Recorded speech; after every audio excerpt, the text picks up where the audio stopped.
இந்த அட்சய லக்னத்தினுடைய ஒரு ஸ்பெஷல் என்ன தெரியுமாங்க? எந்த நேரத்தில் என்ன கேள்வி இருக்கணுமோ அந்த கேள்வி அங்கே நடந்துடணும். அதுக்கான பதிலும் அங்கே தான் இருக்குது. பாட்ஷா படத்தில் தான் ஒரு பாடல் வரும், 8 8ஆம் மனுஷ வாழ்க்கை பிரிச்சுக்கோ, நீ எந்த 8ல் இப்போ இருக்க நினச்சிக்கோ அப்படின்னு சொல்லி. அதை விட 10 வருடங்களாக இங்கே அட்சய லக்னத்தில் லக்னம் என்பது பிரியுது.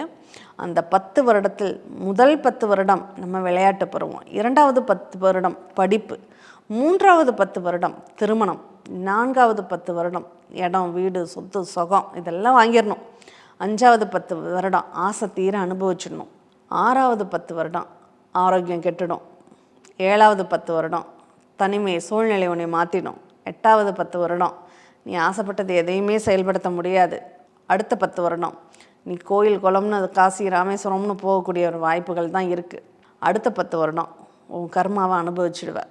இப்படின்னு 10 வருடங்களாக நம்ம வாழ்க்கையில் ரொம்ப புடம் போட்டு காமிக்கக்கூடிய ஒரு நிகழ்வுங்கிறது இந்த ஏல்பி ஜோதிடம்.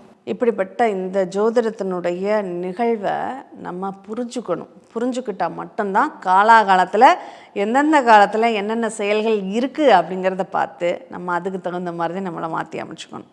அதனால் தயவு செஞ்சு உங்கள் ஜாதகத்தில் திருமணத்திற்கான காலம் என்பது 30க்குள்ளே எப்போ வருதுன்னு பாருங்கள். அந்த காலத்துக்குள்ளாக நீங்கள் திருமணம் செய்யணும். செய்யலை 30க்கு அப்புறம் செய்யக்கூடிய திருமணம் அவ்வளோ சக்ஸஸ்ஃபுல் அப்படின்னு நான் சொல்ல மாட்டேங்க.